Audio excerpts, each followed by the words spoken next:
नमस्कार, स्वागत है आप सभी का न्यूज अपडेट में। मैं हूं आपके साथ सिद्धांत त्रिपाठी। रुक करते खबरों की ओर, जहां उत्तराखंड के जंगलों में लगी आग को लेकर कांग्रेस प्रदेश उपाध्यक्ष सूर्यकांत धस्माना ने प्रेस वार्ता की है। इस दौरान उन्होंने कहा कि राज्य के जंगलों में वनाग्नि का फैलना चिंता का विषय बन गया है। सूर्यकांत धस्माना ने कहा कि शासन प्रशासन की ओर से वनाग्नि को रोकने के दावे किए जा रहे हैं, लेकिन जंगलों में लगी आग को अब तक नियंत्रित नहीं किया जा सका है। उन्होंने सवाल उठाया कि हर साल होने वाली वनों में आग लगने की घटनाओं को रोकने के लिए सरकार पहले से ही जरूरी कदम क्यों नहीं उठाती।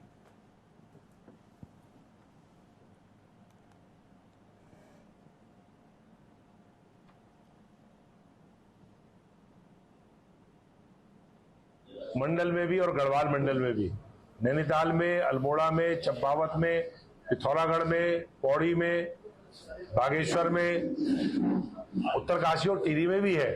लेकिन 5 जिले ऐसे हैं जो व्यापक पैमाने पर प्रभावित हो रखे हैं और ये अग्नि की घटनाएं पिछले साल के सापेक्ष करीब 1400 घटनाएं पिछले साल थी। इस बार 5500 अब तक हो चुकी है। 5 गुना अग्नि की घटनाएं हो चुकी है। राज्य में आपदा प्रबंधन तंत्र का आप कल्पना कर सकते हैं कि आबादी के क्षेत्रों में वनाग्नि फैल गई है। बड़े बड़े दावे प्रधानमंत्री जी के द्वारा भी, मुख्यमंत्री जी के द्वारा भी, राज्य की सरकार के द्वारा, सिस्टम के द्वारा वनाग्नि को कंट्रोल करने के किए जा रहे हैं, लेकिन वनाग्नि आज की तारीख तक नियंत्रण में नहीं है।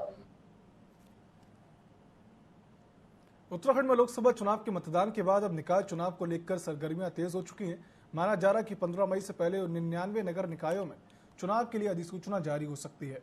निकाय चुनाव से पहले लगातार लोगों की शिकायतें मिल रही हैं कि उनका नाम वोटर लिस्ट में नहीं है। इसको लेकर कांग्रेस के पूर्व प्रदेश अध्यक्ष प्रीतम सिंह के नेतृत्व में कांग्रेस के प्रतिनिधि मंडल ने देहरादून की डीएम सोनिका से मिलकर उन्हें इसके बाबत एक ज्ञापन सौंपा है। डीएम सोनिका ने इस पर साफ किया है कि सभी शिकायतों का समाधान किया जाएगा।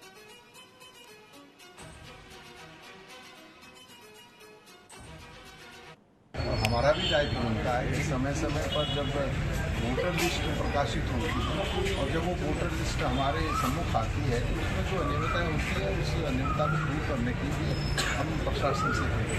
और मुझे लगता है कि आज हमने अपनी बात कही तो तदनुसार जो प्रशासन कार्रवाई करेगा और वोटर लिस्टों को दुरुस्त करने का काम करेगा, जो वोटर लिस्ट छूटे होंगे सम्मिलित करने का काम करेगा। हमारे यहाँ वोटर लिस्ट बनी है और पांडुलिपियां जो बनाई गई हैं उन्हीं पर आगे कार्यवाही चल रही है। और जो हमारे कुछ एरियाज हैं जहाँ पे हम लोगों को जो हमारे पास कुछ शिकायतें भी आ रही हैं रिलेटेड टू वोटर लिस्ट, उस पर भी हम लोग कार्रवाई कर रहे हैं। हमारे यहाँ लोकसभा चुनाव के पहले चरण में उत्तराखंड में मतदान के बाद अब बीजेपी का फोकस निकाय चुनाव के लिए। इसके लिए संगठन तैयारियों को अंतिम रूप दे रहा है। बीजेपी प्रदेश अध्यक्ष महेंद्र भट्ट ने बताया कि मतदाताओं की अंतिम सूची में छूटे नामों को जोड़ने के लिए पार्टी ने प्राथमिकता से लिया है। साथ ही प्रत्याशी चयन को फाइनल करने के लिए पार्टी आरक्षण पर स्थिति स्पष्ट होने का इंतजार कर रही है। वहीं प्रत्याशियों के चयन के लिए कमेटी बनेगी जो कि हर क्षेत्र से प्रत्याशियों के 3-3 नामों की सूची तैयार करेगी। कोई अनुशासनहीनता नहीं, बस आपको लगता है आपने हमारे कई बयान देखे, कहीं पूछे किसी तो मैं पार्टी पर बुलाया था। अरे बुला दिया तो कोई अपराध थोड़ी किया किसी ने। बुला दिया पार्टी अध्यक्ष जी हो, कुछ तो बोला होगा। अध्यक्ष जी हैं भाई, अध्यक्ष जी है, बुला सकते जब चाहे जिसको। मुखिया परिवार के आप आए क्यों? आपके क्या था मतलब आप यहाँ क्यों आए? अरे आ गया, गुनाह है कोई नहीं? तभी कुछ तो वजह रही हो जी। नहीं कोई नहीं, कुछ नहीं, कोई अनुशासनहीनता नहीं। बस अभी मतदाता बने, इसके लिए हमने अपने कार्यकर्ताओं की टीम जो हमारा स्थानीय निकाय पोस्ट है उस काम में लगाया है कि बड़ी संख्या में मतदाता बनने तो छूट भी गए हैं और कुछ प्रकरण ऐसे आ रहे हैं कि लोकसभा के अंदर 18,000 वोट और नगर पालिका में 36,000 वोट। तो ये सब हमारे लिए सोचने विषय है। इन सब विषयों पर हमने एक कमेटी बनाई है, कल उस कमेटी की घोषणा हम लोग करेंगे। अभी मैंने जो बात रखनी थी माननीय अपने प्रतिनिधि के सामने रख दी है।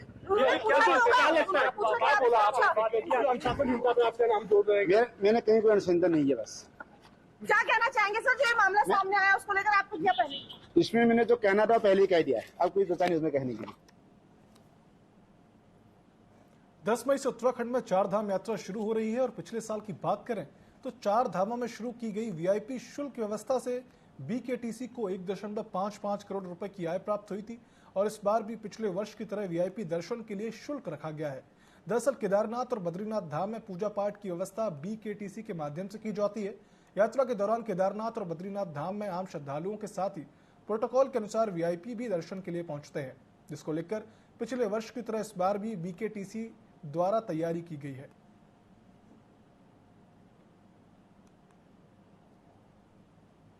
देखिए, आप जानते हैं कि गत वर्ष जब चारधाम यात्रा प्रारंभ हुई थी तो उससे पूर्व बद्रीनाथ केदारनाथ मंदिर समिति ने अपने 4 अध्ययन दल देश के जो प्रमुख मंदिर हैं उनमें भेजे थे और उन्होंने वहां पर की व्यवस्थाओं का विस्तृत अध्ययन किया था। उसके पश्चात उन्होंने अपनी संस्तुतियां, अपने सुझाव हमको दिए थे। उसमें एक सुझाव ये भी था कि जो भी हमारे धामों में, केदारनाथ जी में, बद्रीनाथ जी में जो विशिष्ट और अति विशिष्ट महानुभाव आते हैं श्रद्धालु के रूप में, उनसे कुछ एक निश्चित शुल्क लिया जाना चाहिए, क्योंकि हम उनको वहाँ पर प्राथमिकता के साथ में दर्शन कराते हैं, उनको निःशुल्क प्रसाद इत्यादि भी देते हैं। तो इसलिए उनसे एक निर्धारित शुल्क लिया जाना चाहिए, जिसके लिए हमने 300 रुपये प्रति वीवीआईपी जो श्रद्धालु थे वो निर्धारित किया था। उसका सुखद परिणाम भी रहा और इस वर्ष भी हम उसको लागू करेंगे। उत्तराखंड कांग्रेस के पूर्व प्रदेश अध्यक्ष और पौड़ी लोकसभा क्षेत्र से कांग्रेस प्रत्याशी गणेश गोदयाल रविवार को हल्द्वानी के MBPG कॉलेज के स्ट्रांग रूम पहुंचे। उन्होंने कंट्रोल रूम और EVM स्ट्रांग रूम को बाहर से देखा। इस दौरान जिला प्रशासन के अधिकारी वहां मौजूद रहे।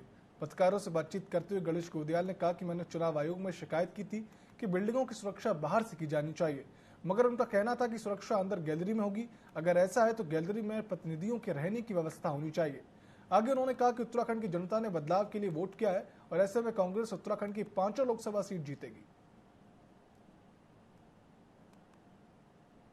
आपको याद होगा कि मैंने चुनाव आयोग में जाकर इस बात की शिकायत की थी कि बिल्डिंगों की सुरक्षा बाहर से की जानी चाहिए। मैं आज भी इस बात को कहना चाहता हूं कि बिल्डिंगों की सुरक्षा बाहर से की जानी चाहिए और अगर अंदर उनका कहना था कि भाई एक्ट में है कि अंदर गैलरी में रहकर सुरक्षा होगी, तो फिर वहां पर जितने भी कैंडिडेट हैं उन कैंडिडेटों के प्रतिनिधियों को भी फिर वहां पर रहने की वो व्यवस्था होनी चाहिए। बहरहाल यहाँ पर तो मुझे ऐसा लगता है कि प्रशासन चुस्त दुरुस्त है और यहाँ पर ये बाहर से खुला भी है, क्योंकि बाहर से दिख रहा है तो यहाँ पर उतना मुझे ऐसा कोई बात नज़र नहीं आती। पर जहाँ पर बिल्डिंग पूरी तरह बंद है और हमारे कैंडिडेटों के जो एजेंट्स हैं उनकी नज़र उस बिल्डिंग के अंदर पड़ी नहीं रही, वहाँ सुरक्षा एजेंसियाँ हैं, वहाँ थोड़ा ये होता है कि भाई एक्सेस हमें वहाँ तक मिलनी चाहिए।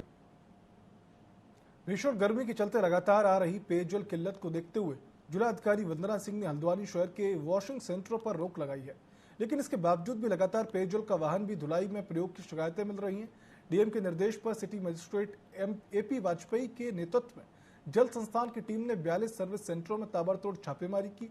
सभी 42 सर्विस सेंटरों को नोटिस दिया गया है। इसके अलावा केनाल रोड में 2 का कनेक्शन भी काट दिया गया है।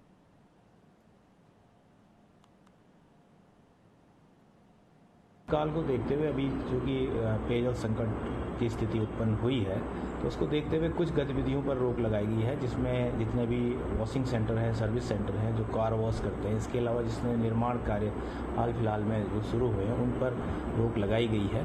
उसी के तहत जितने भी शहर और उसके आसपास में हमारे सेंटर्स हैं उनको करीब हम लोगों ने नोटिस दिए हैं। साथ ही कुछ केसेज पकड़े गए हैं तो उनका पेयजल संयोजन जो है वो डिस्कनेक्ट किया गया है। नैनीताल में दहेज हत्या के आरोपी को जिला एवं सत्र न्यायालय ने 7 साल की सजा सुनाई है।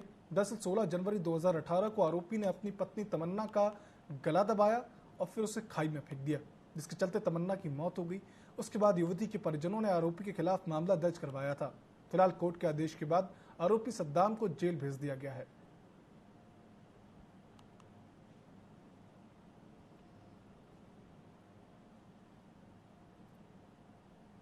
इसने उसमें मारपीट कर उसको जान से मारने के लिए ऐसे खाई में फेंक दिया था और इसकी तमन्ना के भाई द्वारा तलताल थाने में इसकी रिपोर्ट दर्ज कराई थी सद्दाम के विरुद्ध। इसमें तत्कालीन पुलिस क्षेत्राधिकारी विजय थापा द्वारा विवेचना करी थी और अभियुक्त सद्दाम के विरुद्ध धारा 304B IPC के तहत आरोप पत्र न्यायालय प्रेषित किया गया था। इसमें अभियोजन की ओर से हमारे द्वारा पैरवी करी गई थी तथा 11 गवाह इसमें पेश किए गए थे और इसमें आज न्यायालय द्वारा अभियुक्त सद्दाम को 304B दहेज हत्या के जुर्म में दोषी पाते हुए 7 साल का सश्रम कारावास की सजा सुनाई।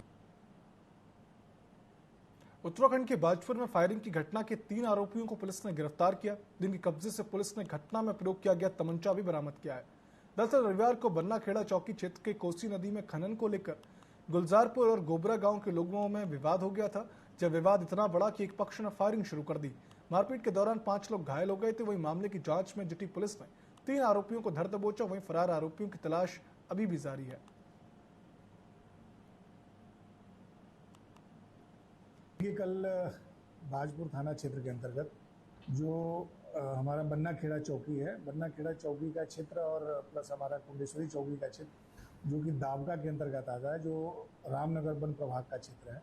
और वहाँ पे रामनगर वन प्रभाग के अंतर्गत ही वहाँ उनके बैरियर हैं जहाँ से खनन होता है और खनन होकर के वो फिर रॉयल्टी के माध्यम से वो जाते हैं। इसी बीच में वहाँ चूँकि दोनों एरिया के लोग जो कि कुछ कुंडेश्वरी बन्नाखेड़ा क्षेत्र के लोग थे जो कि ग्राम गुलजारपुर के हैं, और इधर दावका क्षेत्र के लोग जो कि वहाँ पे खनन कर रहे थे।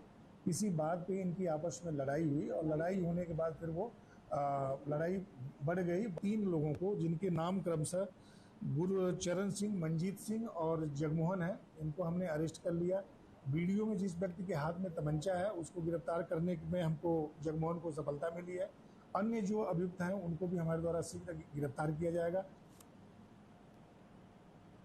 पौड़ी के रिजर्व फॉरेस्ट खिरसू में आग लगाने के आरोप में वन विभाग ने 5 लोगों को गिरफ्तार किया है। जब विभाग ने आरोपियों को सीजीएम कोर्ट में पेश करते हुए आगे की कार्रवाई कर रही है। वहीं गढ़वाल डीएफओ ने बताया कि इन दिनों जंगलों में आग की घटनाएं तेजी से सामने आ रही हैं। इसको लेकर जागरूकता अभियान के साथ जंगलों में आग लगाने वालों को पकड़ने के लिए लगातार गश्त भी की जा रही है। जब हमारी टीम गश्त कर रही थी और पिरूल साफ सफाई का काम कर रही थी, बांज के पत्तों का साफ सफाई का काम कर रही थी, तो खिरसू अनुभाग में पौड़ी रेंज नागदेव में हमारी टीम द्वारा कुछ शरारती तत्वों को 5 लोगों को आग जलाते हुए रंगे हाथ पकड़ लिया। और उनको जो है हम लोगों ने भारतीय वन अधिनियम की धारा 26 के अंतर्गत उनके विरुद्ध अपराध निर्गत किया है और उनको जो है सीजीएम के कोर्ट में पेश किया गया है। उन्हें जेल भेजने की कार्रवाई एटीमा ने जब हमारी टीम गश्त कर रही थी। और देहरादून के सिद्धूवाला चौक पर चेकिंग के दौरान नंबर प्लेट नहीं होने पर एक बाइक तेजी से भागने लगी। इस दौरान पुलिस के पीछा करने पर बाइक सवार ने फायरिंग कर दी, लेकिन पुलिस के साथ मुठभेड़ में बदमाश के पैर में गोली लग गई, जिससे वह घायल हो गया। पुलिस ने उसे कब्जे से 315 बोर का तमंचा और कारतूस बरामद कर उसे अस्पताल में भर्ती कराया है। बताया जा रहा है कि आरोपी डूंगा में हुई घटना में शामिल था।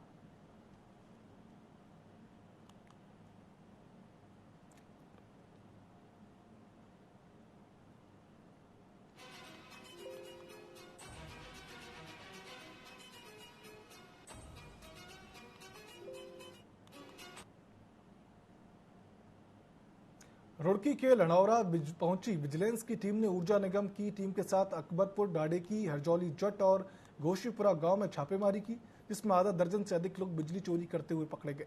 फिलहाल विजिलेंस टीम ने बिजली चोरी कर रहे लोगों के केबल कब्जे में लेकर सभी को नोटिस जारी कर दिया है। ऊर्जा निगम के लनौरा एसडीओ गुलशन गुलानी ने बताया कि दर्जनों गाँव में बिजली चोरी की शिकायतें मिल रही थी, जिसके चलते टीम ने सख्त कार्रवाई की है, जो कि आगे भी जारी रहेगी। उन्होंने कहा कि जो भी विभागीय कर्मचारी बिजली चोरों का साथ देगा उसके खिलाफ भी विभाग कार्रवाई करेगा।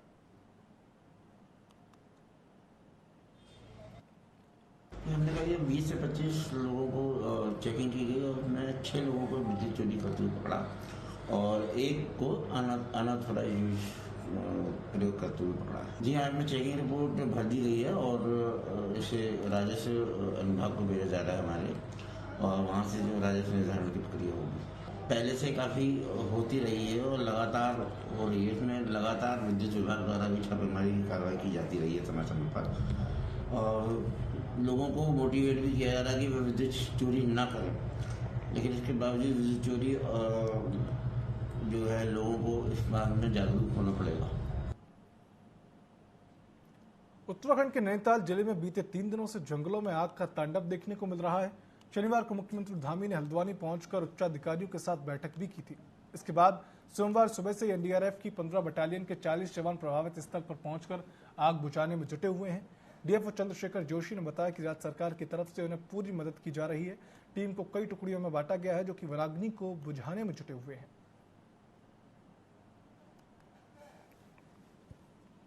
अभी भी इसमें कोई हमको बारिश यहाँ पे नहीं मिली है, और अभी जो नया जो फोरकास्ट है उसमें भी कोई बहुत ज़्यादा संभावनाएं इस क्षेत्र में नहीं दिख रही हैं। तो इसमें अभी पीछे हमारी 2-3 लार्ज फायर हुई थी, लार्ज फॉरेस्ट फायर जो आपका पाइन्स है उस क्षेत्र में हुई थी, जो आपकी हाई कोर्ट की कॉलोनी और आपके एयरफोर्स के स्टेशंस के, वहाँ हमने पूरी तरीके से इसको नियंत्रण कर लिया है।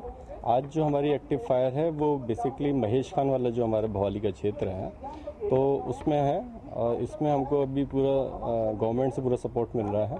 आज हमारे पास एनडीआरएफ की जो 15 बटालियन है गदरपुर वाली, उसके भी जो है 40 जवान आए हुए हैं और उनके असिस्टेंट कमांडेंट जो हैं उनके निर्देशन में ये हैं। देहरादून कैंट थाना के खुड़बुड़ा स्थित झुग्गियों में आज सुबह बड़ा हादसा हो गया, जहां कुछ घरेलू सिलेंडरों में आग लग गई। आग इतनी भयानक थी कि आसपास के मकानों को उसने ने अपनी चपेट में ले लिया। मकानों में मौजूद 3 बच्चों को स्थानीय युवकों ने अपनी जान पर खिलकर बचा लिया। बताया जा रहा कि कबाड़ बीनने वाले बच्चों ने कुछ तार आदि जलाए थे, जिसके कारण ये हादसा हो गया। सूचना मिलने पर फायर सर्विस की 4 गाड़ियों ने मौके पर पहुंचकर आग पर काबू पाया। आग के कारण 22 झुग्गियां जलकर खाक हो गई।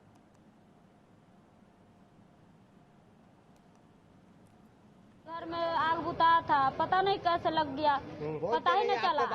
आया था घर में पूरा आग फैल रखा था। 30 घर था, 30 आदमी सब काम पे चला और कुछ लोग घर काम पर चला गया, कुछ लोग घर में था। सारा चीज जल गया, किसी का सामान एक भी नहीं निकला घर में।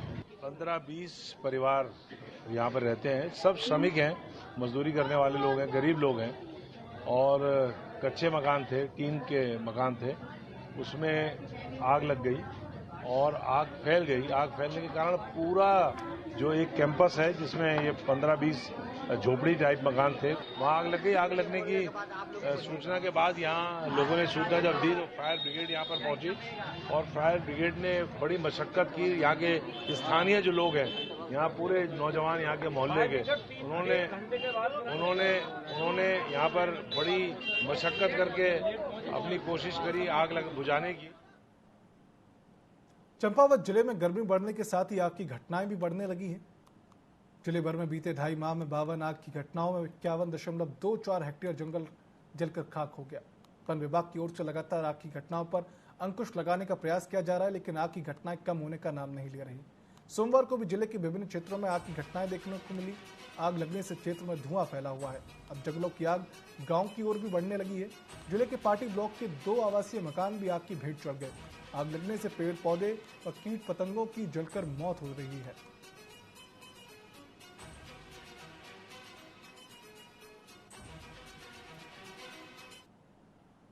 चमोली जिले में अब तक वनाग्नि की 81 घटनाएं हो चुकी हैं, जिससे 83 हेक्टेयर वन भूमि जंगलों को भारी नुकसान पहुंचा है। वहीं वनाग्नि की घटनाओं में वृद्धि की संभावनाएं बढ़ गई हैं, जिसे लेकर वन विभाग सतर्क हो चुका है।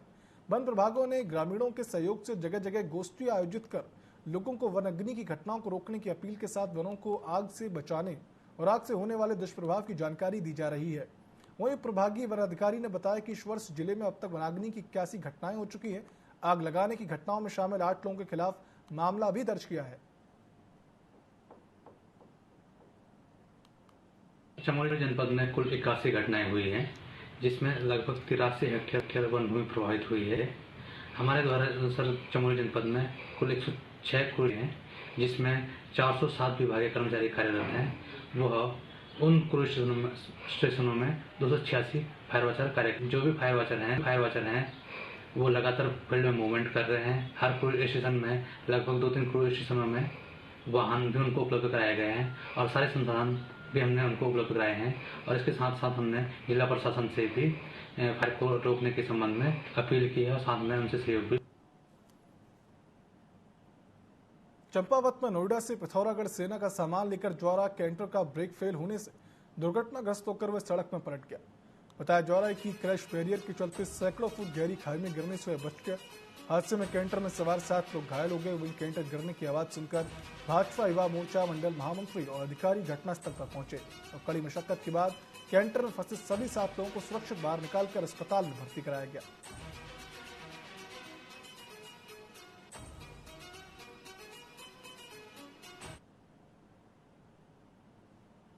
मसूरी के हाथी पांव शनि बैंड के पास देर रात एक कार अनियंत्रित होकर गहरी खाई में गिर गई, जहां हादसे में कार सवार 3 लोगों की मौत हो गई। वहीं घटना की सूचना मिलती मसूरी पुलिस और एसडीआरएफ की टीम मौके पर पहुंची और खाई में गिरी कार में फंसे 3 लोगों को जिला चिकित्सालय भेजा गया, जहां डॉक्टरों ने तीनों को मृत घोषित कर दिया। फिलहाल पुलिस पूरे मामले की जांच कर रही है। ये घटना ये हुई कि हमारे पास सूचना आई कि एक गाड़ी गिरी, तो जिनने हमें बताया कि वो गाड़ी आज नहीं और कल शाम को गिर गई थी। ये तो हम लोग आनंद थाना में यहाँ पहुँचे तो हमने देखा, फिर उसको रेस्क्यू किया। तो ये गाड़ी लगभग 500-700 मीटर नीचे जा रही थी। फिर हमें फायर सर्विस ने अपनी ओर के SDRF को बुलाया गया, स्थानीय पुलिस भी आई और सबके सहयोगों से इसमें 3 कैजुअलिटी हुई।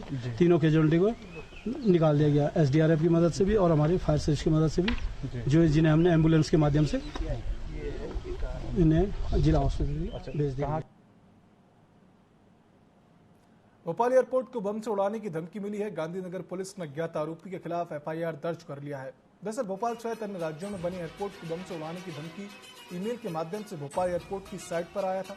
मुख्य सुरक्षा अधिकारी विशाल कुमार शर्मा की शिकायत पर पुलिस ने एक्शन लिया है। इसके बाद मामले की जांच गांधीनगर और साइबर पुलिस करेगी।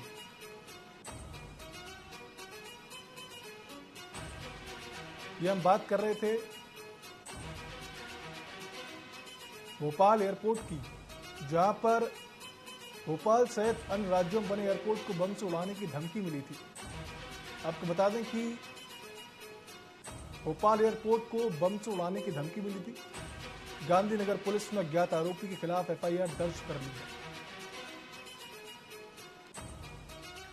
आपको बता दें कि दरअसल भोपाल सहित अन्य राज्यों में बने एयरपोर्ट को बम से उड़ाने की भी धमकी ईमेल के माध्यम से भोपाल एयरपोर्ट की साइट पर आई थी, जिसके बाद मुख्य सुरक्षा अधिकारी विशाल कुमार शर्मा की शिकायत पर पुलिस ने एक्शन लिया है।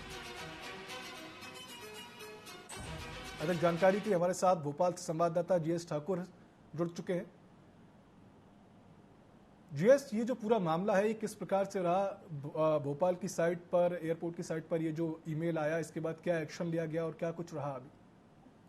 जी देखिए, आपको बता दें कि राजधानी भोपाल का जो एयरपोर्ट है, एयरपोर्ट को बम से उड़ाने की धमकी मिली थी और ये दोपहर 12 बजे के आसपास ईमेल आया था। जो अधिकृत साइट है एयरपोर्ट की, एयरपोर्ट संस्थान की, उस पर ईमेल आया था। इसी के साथ में और भी कई एयरपोर्ट को उड़ाने की धमकी का ईमेल आया है। लेकिन यहाँ जैसे ही एयरपोर्ट सुरक्षा कर्मियों ने, जो अधिकारी हैं, उन्होंने जब देखा इस मामले को, तो गांधीनगर थाना पुलिस में जाकर के, थाने में जाकर के इसकी शिकायत की है।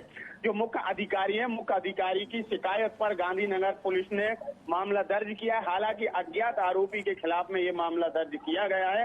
अब एयरपोर्ट को उड़ाने का जो ईमेल आया था, वो ईमेल किस ईमेल साइट से आया, किसकी ईमेल साइट है, इसकी जांच की जा रही है। हालांकि इसमें साइबर सेल भी इन्वॉल्व है, साइबर सेल ने भी मामला दर्ज कर लिया है इसी के साथ में। और अब पूरे इस घटनाक्रम की जांच गांधीनगर थाना पुलिस और जो आपकी साइबर सेल टीम है, ये दोनों ही मिलकर के संयुक्त रूप से कार्रवाई कर रही है और इसकी जांच की जा रही है। हालांकि मामला दर्ज कर लिया है। मामला दर्ज दरअसल में 2 बजे के आसपास में हुआ। ये 2 घंटे का वक्त जो लगा है वो कुछ जांच पड़ताल के बाद ही कहा जाए FIR हुई है। तो इस वजह से करीबन 2 घंटे का ये समय जो गुजरा है, क्योंकि 12 बजे के आसपास में ईमेल आया था और 2 बजे के आसपास में FIR दर्ज हुई है। बड़ी बात है क्योंकि इस वक्त में कहा जाए कि पूरे देश में लोकसभा चुनाव चल रहे हैं और इस चुनाव के बीच में अगर इस तरह का ईमेल आता है, हालांकि वो फर्जी साइट है या फिर किसी और व्यक्ति की है, इस की अभी जांच नहीं हो सकी है। इस पूरे मामले की जांच साइबर सेल करेगा विशेष तौर पर। जी, तमाम जानकारियों के लिए बहुत बहुत शुक्रिया आपका गब्बर। हम बात कर रहे थे भोपाल एयरपोर्ट को बम से उड़ाने की धमकी मिली ऐसी खबर पर, जहां पर एक अज्ञात आरोपी ने भोपाल एयरपोर्ट की साइट पर एक ईमेल डाला जिसमें उसने लिखा कि भोपाल एयरपोर्ट के साथ अन्य एयरपोर्टों को बम से उड़ा देगा। फिलहाल इस पर FIR दर्ज कर ली गई है और इस पर कार्रवाई जारी है।